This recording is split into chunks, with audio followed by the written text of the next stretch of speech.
So we started on May 29th, May 28th actually speaking. That's first நான் உங்களை meet பண்ணி ஒரு demo session கொடுத்ததா. அதுக்கப்புறம் ஜூன்ல இருந்து ஸ்டார்ட் பண்ணோம். ஓகே, ஸோ ஜூன் 6th இருந்து ஸ்டார்ட் பண்ணாங்க. So this almost 4 months. இந்த 4 மாசத்துல நீங்க என்னென்னலாம் ஞாபகம் வருதா? எனக்கு டேட் வாரியா நான் என்னென்ன உங்களுக்கு சொல்லி கொடுத்தது ஞாபகம் எனக்கு. பட் என்னென்னலாம் நீங்க கத்துக்கிட்டீங்க அப்படிங்கிறது எனக்கு சொல்லுங்க. ஆல்பா, அப்புறம் angle management, 3 finger technique, okay. Switch pad, correct. Breathing. Cancer. ID super ego, correct. Okay, right. சரி, இதெல்லாம் நம்ம கத்துக்கிட்டது. ஆனா இதெல்லாம் நம்ம எத்தனை பிராக்டிஸ் பண்றோம் அப்படின்னு சொல்லி கேட்டு அவமானப்பட்டுக்கிறதுக்கு நான் விரும்பல. நான் ஏற்கனவே ஒரு தடவை பட்டிருக்கேன். என்ன பண்றீங்களா? என்ன பண்றீங்க? இதுக்கு இப்படி கை காமிச்சிருது. யாரை கேட்டாலும் பண்றீங்க. மணியில வந்தாலும் நீ ஒண்ணு வேண்டாம், அடக்கணும்னா இப்படி அடங்கிடுவான். பண்றீங்கடா, இல்ல ஏன்டா உயிரை வாங்குறேன். Okay, right. So your journey after this learning system. இதான் இன்னைக்கு நான் உங்களுக்கு கொடுக்க போற topic. Yes, of course, we are going to have a tiny game, a continuation அப்படிங்கறத நம்ம பண்ணுவோம். பட் அதுக்கு முன்னாடி the journey after this training அப்புறம் உங்களோட லைஃப் எப்படி இருக்கும் அப்படிங்கறத பத்தி ஒரு சின்ன டிஸ்கஷன். ஸோ எவ்வளவு நாள் இந்த மாதிரி இப்போ 16 செஷன்ஸ் அப்படிங்கும்போது ஒரு செஷனுக்கு 1.5 மணி நேரங்கிற விதம் 24 மணி நேரம் 25 மணி நேரம் நீங்க உங்க டைம் எடுத்து கொடுத்துருக்கீங்க. Almost 25 hours. 25 hours in 3 months towards a particular person is not a small time. உங்களுடைய டைம் 25 மணி நேரம் ஒரு ட்ரெயினர் கிட்ட நீங்க ஒப்படைச்சிருக்கீங்க அப்படிங்கிறது அது சாதாரண கம்மியான டைம், அது ரொம்ப அதிகமான டைம். ஸோ இந்த 25 hours அப்படிங்கிற இந்த லேர்னிங் சிஸ்டம் அப்படின்றது உங்களுக்கு இதுக்கப்புறம் ட்ரைனிங் நடக்காத போது, இதுக்கப்புறம் training நடக்காதப்போ how you are going to be. ஏன்னா இது ஒரு பிரச்சனை என்னன்னு கேட்டீங்கன்னா, எல்லா செஷனையும் அட்டெண்ட் பண்ணது அப்படின்னு சொல்லி பாத்தீங்க அப்படின்னா கணேசன் சார் மட்டும்தான். ஏமா எல்லா செஷனும் வந்தீங்களா? சார் வந்திருக்காரு. Nibu, okay right. நான் சொல்ற பாருங்க, கணேசன் சார் நான் 14 செஷன் பாத்துருக்கேன், நிபு 14 செஷன் பாத்துருக்கேன், சார் நான் 14 செஷன் பாத்துருக்கேன். அதுவே உங்களுக்கு ஞாபகம் 16 sessions, all 16 sessions. நீங்க எல்லா 14 ஸோ விரல் விட்டு எண்ணிக்கலாம். அந்த பாருங்க, சரண்யா இல்ல ஒரு செஷன் நீங்க பாருங்க, ஒரு செஷன் நீங்க பாருங்க. இல்லை செலக்டிவ் அம்னிஷியா உங்களுக்கே ஞாபகம் இல்லையா? You are absent in the 9th. Okay, so இதுக்கப்புறம் ஒரு ட்ரைனிங் அப்படிங்கிறது 25 மணி நேரம் எடுத்து ட்ரைனிங் அப்படிங்கிறது ஒரு சஸ்டெனன்ஸ் அப்படின்னு பாத்தீங்கன்னா மேக்சிமம் ஒரு 2 மாசம் 3 மாசம் இருக்கிறது ரொம்ப பெரிய விஷயம். பட் அப்படி ஆச்சுன்னா உங்க பிளானும் ஃபெயிலியர், என்னுடைய பிளானும் ஃபெயிலியர். ஸோ அது நடக்காம இருக்கிறதுக்கு நீங்க என்ன செய்யணும்? That's my first question. இந்த விஷயம் எனக்கு கரெக்டான ஆன்சர் கொடுத்துருங்க. நம்ம போன வாரம் பெண்டிங் இருந்த அந்த ஆக்டிவிட்டியை முடிச்சு விடுறோம். ஃபாலோ அப் பண்ணணும். ரைட், அந்த ஃபாலோ அப் பண்ணணும் அப்படிங்கிறத மைண்ட்ல வச்சுட்டு நம்ம வீட்டுக்கு போய் ஒரு 4-5 நாள் அப்படின்றப்போ டைம் ஆக அப்படி ஃபாலோ பண்ண விடாத விஷயங்கள் என்னது? நான் உங்களுக்கு 4 சாய்ஸ் கொடுக்குறேன். அந்த சாய்ஸ் இருக்கிறது எனக்கு கரெக்டாக சொல்லுங்க. ஒரு சாய்ஸ் தான், 4 மட்டும் நீங்க சூஸ் பண்ணணும். If a person says, okay, training இன்னொன்று முடிஞ்சது, நான் இனிமேல் இதை ஃபாலோ பண்ண போறேன், கட்டாயம் ஃபாலோ பண்ணா தான் என் லைஃபுக்கு நல்லா இருக்குங்கிறது நான் உறுதியாக ஃபீல் பண்றேங்கிறத முடிவு பண்ணிட்டு அவங்க 4-5 நாள் ஃபாலோ பண்ண பிறகு 6வது நாள் 7வது நாள் அவங்கள தடுக்கிற விஷயம் என்னவா? சாய்ஸ் 1, அவங்களுக்கே ஒரு சலிப்பு தட்டிடும். ஒரு 4 நாள் பண்ணதுல பெருசா நல்லா ஃபீல் பண்ணல அப்படிங்கிறதுனால இதை பண்ணி என்ன பிரயோஜனம் அப்படின்னு சொல்லிட்டு அவங்க இந்த சலிப்புங்கிறதுனால அதை விட்டுறாங்க. இது சாய்ஸ் 1. சாய்ஸ் 2, சுத்தி இருக்கிறவங்களுடைய ரெஸ்பான்ஸ். சுத்தி இருக்கிறவங்க இதெல்லாம் ஏன் பண்ற அப்படின்னு சொல்லி, இல்லாட்டி ஏதோ ஒரு டெலிவிஷன் சேனல்ல, இல்ல போன்ல இருந்து ஏதோ ஒரு ஆப்ல, இல்ல ஏதோ ஒரு சோசியல் மீடியா நோட்டிபிகேஷன்ல நீங்க இப்படி பண்ணிட்டு இருக்கிறத விட இது பெட்டரா இருக்கும் அப்படின்னு சொல்லி, ஒன்னை விட இன்னொரு பெட்டரா இருக்கு அப்படின்னு சொல்லி சொன்ன உடனே இமீடியட்டா ஒரு சின்ன குழந்தை கையில வச்சிருக்கிற பொம்மையை விட்டுட்டு புதுசா ஒரு பொம்மையை அன்பேக் பண்ணும்போது இந்த பொம்மையை தூக்கி வீசுற மாதிரி நீங்க போற அந்த மனப்பாடு. இது செகண்ட் சாய்ஸ். தேர்ட் சாய்ஸ் என்னன்னா மறதி. forgetting things. அடா தெரப்பி பண்ணோம் 4 நாள் பண்ண பாரு நீ மறந்துடும் அப்படிங்கிறத மறதி.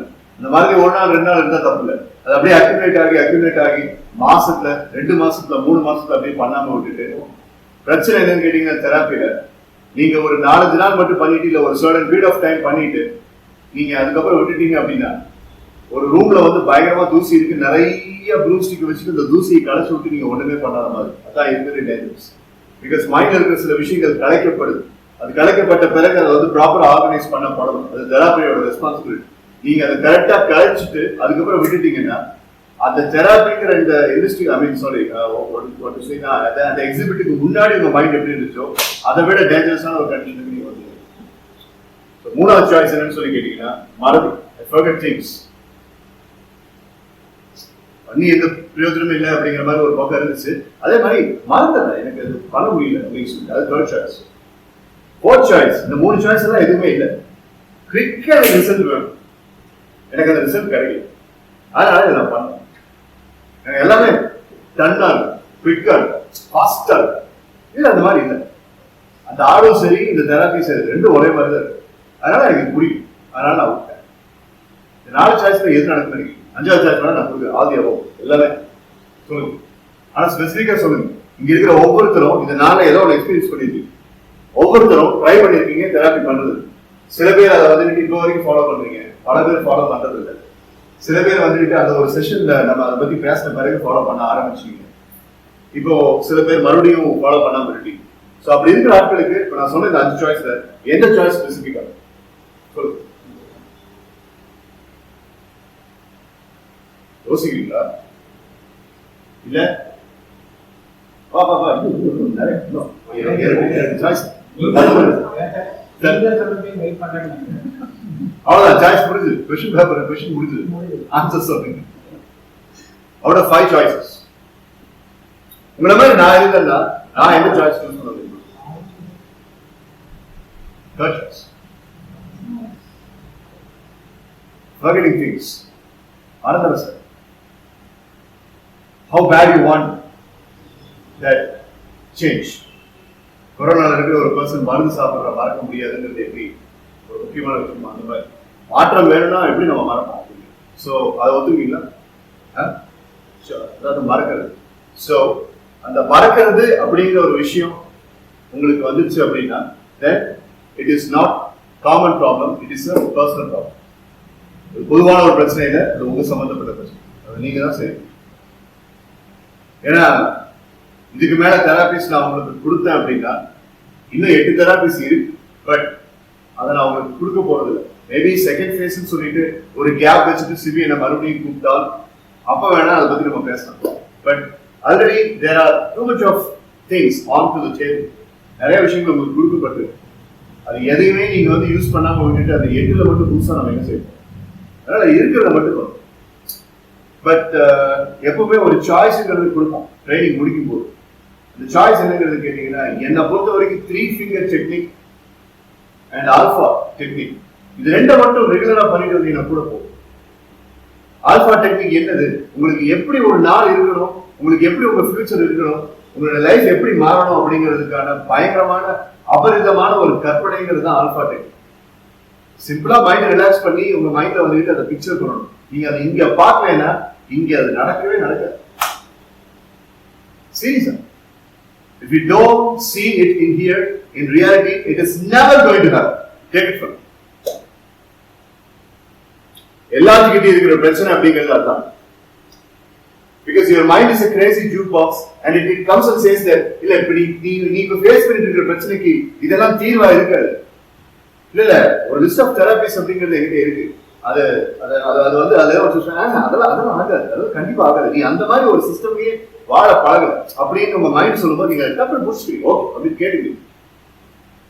பட் அப்படி அல்லாம இல்ல இது டெஃபினட்டா எனக்கு வேற ஒரு ஷாக்கிங் த மசில்ஸ்னு ஒரு ஐடியாலஜி இருக்கு, ஒர்க் அவுட் சிஸ்டம். இப்போ நீங்க ஜிம்முக்கு போய் எக்ஸசைஸ் பண்றீங்க, உடம்பு இழக்கிறதுக்கோ உடம்பு ஏத்துறதுக்கோ இல்ல கட்டுமஸ்தான பாடி வர்றதுக்கோ எதுவாக இருந்தாலும் சரி, when you are working out there is something called as isolated shocking system. Isolated shocking system ISS அப்படிங்கிற ஒரு டெக்னிக் என்னன்னு கேட்டீங்கன்னா ஒரு பையன் வந்து என்கிட்ட கேட்பான், ஹியூமனாய்டு ஒரு ஜிம் இருக்கு, அந்த ஜிம் தான் என்னோட ஸ்டூடெண்டோட ஜிம். அதில் நான் ட்ரைனிங் கொடுத்துருக்கேன் 2013-12 ஏர்லி மார்னிங் நானும் போய் ஒர்க் அவுட் பண்ணிட்டு அந்த பசங்களுக்கு ட்ரைனிங் கொடுப்போம். அதில் வெக்கேஷனில் பார்த்தீங்கன்னா +2 பசங்க +1 வரும் சார். இன்னைக்கு சாட்டர்டே சார், இன்னைக்கு பைசெப்ஸ் தான் சார் ஒர்க் அவுட். மண்டே ஒரு பையன் வருவான், அந்த பையனுக்கு மண்டே வந்து சார் இன்னைக்கு செஸ்ட்டுக்கு ஒர்க் அவுட் இல்லை சார், என்னுடைய சிஸ்டம் பண்ணி நான் என்னோட டைரி எடுத்து பார்ப்போம். ஆமாம் இன்னைக்கு ஒரு செஸ்ட்டு, பட் வேண்டாம் இன்னைக்கு நீ வந்து லெக்ஸுக்கு ஒர்க் சொல்கிறேன் sir. Monday sir, Monday chest நீங்கள் சொல்லியிருக்கீங்க, நீங்கள் லெக்ஸுக்கு ஒர்க் பண்ண. அந்த இடத்துல நான் ஏன் அவனை செஸ்ட்டுக்கு பதிலாக லெக்ஸுக்கு ஒர்க் அவுட் பண்ணுறேன்? அன்னைக்கு ஷோல்டர்ஸை ஒர்க் பண்ணுறவனை ஏன் பைசெப்ஸ் ஒர்க் பண்ண சொல்லுவோம்? அன்னைக்கு பைசெப்ஸ் இருக்கிறவனுக்கு வேண்டாம் நீ வந்து upper back muscle work out பண்ணு நான் ஏன்? Why should I bring that change? That is called as isolated shocking system. Mind ஏமாத்தி பார்க்கணும். டக்கு வந்து you have to give a shock to the mind. Mind ஸ்தம்பிச்சு நின்று முடிக்கணும், இவன் இப்படிப்பட்ட ஆள் இல்லையா அப்படின்னு சொல்லிட்டு. You see 10 நாள் வந்து அந்த 10 வாரங்கள் மண்டே அந்த செஸ்ட்டை அடிச்சு அந்த செஸ்ட்ல கிடைக்கிற growth விட திடீர்னு ஒரு மண்டே வந்துட்டு செஸ்ட் இன்னைக்கு வேண்டாம் நீ லெக்ஸுக்கு அப்படின்னு சொன்னா அந்த 10 வாரத்துல அந்த செஸ்ட் எப்படி டெவலப் ஆயிருக்கோ அதை விட 12% ஜாஸ்தியா அன்னைக்கு அவனுடைய லெக்ஸுக்கான growth அப்படிங்கிறதுக்கு பாசிபிலிட்டி ஜாஸ்தி ஆகுது. And this is called as isolated shocking system of the body. And that applies to the mind also. So மைண்டுக்கு வந்துட்டு நீங்க புதுசா கமெண்ட்ஸ் கொடுக்கும்போது சைக்கலாஜிக்கலி ஸ்பீக்கிங் அது நீங்க சொல்றத கேட்க ஆரம்பிக்கும். இல்ல நீ இப்படி ஒரு பிரச்சனை வந்தா நீ ஓரமா உட்காந்து அழுதுதானே செய்வ, இல்ல யார்கிட்டயாவது வந்துட்டு ஏதாவது புலம்புவ, இல்ல யார்கிட்டயாவது ஏதாவது குறை கண்டுபிடிப்பாரு, இதான் நம்ம பழக்கம், இதை நான் புதுசா என்னமோ வித்தியாசமா என்னமோ யோசிச்சுட்டு இருக்கேன் அப்படின்னு you have to shock your brain, otherwise result will not happen. இதே வந்து ஒரு MBA கிளாஸா இருந்தா ஒரு இன்ஜினியரிங் கிளாஸா இருந்தா நான் உங்களுக்கு ஒரு 10 பேஜ் ரிப்போர்ட் கொடுப்பேன், உங்க எல்லாத்துக்கும் ஒவ்வொரு காப்பி 3 finger டெக்னிக், இந்த டேட்ல நம்ம இதை பண்ணோம், step number 1, step number 2, step number 3, step number 4 அப்படின்னு சொல்லி இங்கிலீஷ்ல எழுது. பட் உங்களுக்கு நான் அதை கொடுக்கல. ஸ்டாஃப் ட்ரைனிங்ல அந்த மாதிரி மெட்டீரியல்ஸ் உதவாது, ஏன்னா உங்களுக்கு அதை பார்க்கறதுக்கு டைம் இருக்காது. ஸ்டூடெண்ட் இஸ் ஸ்டூடெண்ட், அவன் இந்த புக்கை பிரிச்சு அவன் படிச்சுதான். உங்களுக்கு நான் அப்படி கொடுக்காததுக்கு காரணம் என்னன்னா நீங்க மெச்சூர் அப்படின்னு நான் நம்புறேன்.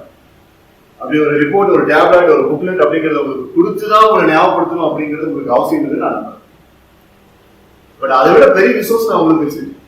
வீடியோஸ் இருக்கு, புக்கு என்ன பேஜ் மட்டும் தான் பார்க்க முடியும். வீடியோ நீங்க டக்குனு போன் எடுத்தீங்க அப்படின்னா மணிகண்டன் சுந்தரேசன் அப்படின்னு நினைச்சீங்கன்னா லக்ஷ்மி ஜுவல்லர்ஸ்ல கண்டக்ட் பண்ண செஷனை மட்டும் தனியா ஒரு பிளேலிஸ்ட்ல போட்டு வச்சிருக்கேன் என்னோட அபிஷியல் சேனல். அந்த பிளேலிஸ்ட்ல போய் பாத்தீங்கன்னா இன்னைக்கு உட்பட இந்த 16 செஷன் வரிசையா டேட் வாரியா இருக்கு. என்னை பொறுத்த வரைக்கும் நான் ரொம்ப தெளிவா இருக்கேன். எப்ப வேணாலும் உங்களுக்கு ஒரு லைப்ரரி மாதிரி எப்பவுமே இருக்கு. All the videos R mat public. Private நான் போட்டேன்னா நீங்க எங்கிட்ட பெர்மிஷன் வாங்க சார், அதை அன்லாக் பண்ணுங்க, நான் அந்த வீடியோ பார்க்கணும். உங்க யாருக்கு அந்த சிரமம் வரக்கூடாதுன்னு சொல்லிட்டு நான் எல்லாத்தையும் பப்ளிக்கா தான் வச்சிருக்கேன். இன்னைக்கு நான் ரெடி பண்ற வீடியோ நான் பப்ளிக்கா தான் போடணும். ஸோ புக் என்ன புக்ல இருந்த பேஜ் அப்படிங்கிறது அழிஞ்சு போயிருக்கு. பட் அது நெட்ல எப்பவுமே இருக்கும், கிளவுட் சிஸ்டம்ல அது எப்பவுமே இருக்கும். ஸோ உங்களுக்கு எப்ப எந்த பிரச்சனை வந்தாலும் ஒரு தடவை அந்த கிளான்ஸ் போய் பாருங்க. அடே ஆமா இந்த இந்த இந்த இந்த செஷன் டேட்டா பாருங்க, உள்ள போய் பாருங்க, சும்மா அப்படியே ரேண்டமா சீக் பண்ணி பாருங்க வீடியோ, ஏதாவது ஒரு சொல்யூஷன் உங்களுக்கு கிடைக்கும். சொல்லுவாங்கல்ல பிரச்சனை அப்படின்னு எடுத்துட்டு பகவத்கீதை எடுத்துட்டு ரேண்டமா ஏதோ ஒரு பேர் எடுத்தீங்கன்னா அந்த பிரச்சனைக்கு ஒரு சொல்யூஷன் பகவத்கீதை இருந்து கிடைக்கும்னு சொல்லுவாங்க. அந்த அளவுக்கு நான் இங்க கம்பேர் பண்ணேன், அதுக்கான அறிவு எனக்கு கிடையாது. ஆனா ஒண்ணு மட்டும் உறுதியா என்னால சொல்ல முடியும், அதே மாதிரி உங்க பிரச்சனைக்கு ஒரு சொல்யூஷன் அப்படிங்கிறது அந்த 16 வீடியோஸ் வந்து என்னால கட்டாயம். There is a solution for any kind of problem that you have, personal, professional, whatever. இந்த ரீதியில கடைசியா நம்ம பார்த்தது கைனெஸ்தெட்டிக்கல், ஆடிட்டரி அண்ட் விஷுவல் அப்படிங்கிற ஒரு கான்செப்ட். அந்த கான்செப்ட்ல நம்ம போன வாரம் ஒரு கேம் பண்ணோம். என்னன்னா கைனெஸ்தெட்டிக், ஆடிட்டரி அண்ட் விஷுவல் அப்படின்னா அதுக்கு மெமரி வேணும் அப்படின்னு சொல்லி அந்த கேமை பண்ணோம். இந்த கேம்ல ஒரு டீம் சாம்பியனாக விளையாண்டாங்க, ஒரு டீம் வந்துட்டு சூப்பர் சாம்பியனா விளையாண்டாங்க, இன்னொரு டீம் வந்துட்டு உச்சகட்டம், அதாவது வந்து universe, out of the universe விளையாண்டாங்க. இன்னைக்கு நீங்க என்ன பண்ண போறீங்கன்னு சொல்லி கேட்டீங்கன்னா இதுவும் மெமரிக்காக தான். அதாவது கைனெஸ்தெட்டிக், ஆடிட்டரி அண்ட் விஷுவல் நீங்க எப்படி இருக்கீங்கன்னு பாருங்க. நான் சில திங்ஸ் இங்க கொடுப்பேன், நீங்க சும்மா அப்படியே ஜாலியா ஒரு 3 நிமிஷத்துக்கு அந்த ஆப்போசிட் டீம் ஏதாவது பேசிட்டு இருக்கு. பட் இங்க ஒரு டீம் பிஸியா இருக்கும், அவங்க என்ன மாதிரி ஆப்ஜெக்ட் செட் பண்ணி வச்சிருக்காங்க, நீங்க அதை ஒரு நிமிஷம் அல்லது 1.5 நிமிஷம் கிளான்ஸ் பார்க்கலாம். நோட்டை தான் பண்ணக்கூடாது. நீ இதை ஞாபகம் வச்சுக்கோ, இந்த நீ இதை ஞாபகம் வச்சுக்கோ, நீ இதை ஞாபகம் வச்சுக்கோ, நீ அதை மட்டும் ஞாபகம் வச்சுக்கோ அப்படின்னு ஸ்ட்ராட்டஜி பண்ணீங்கன்னா அதுதான் இருக்கிறதே பெரிய முட்டாள்தனம். ஏன்னா நான் யாருக்கிட்ட வேணாலும் எந்த கேள்வி வேணாலும் கேட்பேன். இந்த பிளாஸ்டிக் கப் இருக்கு பார்த்தியா, அது சம்பந்தமா சரணியா நீ ஞாபகம் வச்சுக்கோ. இந்த சின்ன சின்ன காயின்ஸ் எல்லாம் இருக்கு பார்த்தியா கலக்கிறதா, அது நான் ஞாபகம் வச்சுக்கோ, இது நீ ஞாபகம் வச்சுக்கோ. அதுதான் நீங்க பண்ணக்கூடாது தப்பு. எல்லாத்துக்கும் எல்லாமே ஞாபகம். சோ எந்த டீம் அட்மினிஸ்ட்ரேட் பண்றதை எந்த டீம் கரெக்டா ஞாபகப்படுத்தி சொல்றீங்கன்னு பாருங்க. போன வாரம் நான் கொண்டு வந்த மாதிரி நிறைய எல்லாம் கொண்டு வருவேன். சும்மா 3 நாள் ஆபீஸ் பண்ணுவது சும்மா நான் இப்ப எடுத்து வைக்கும் போது பாருங்க.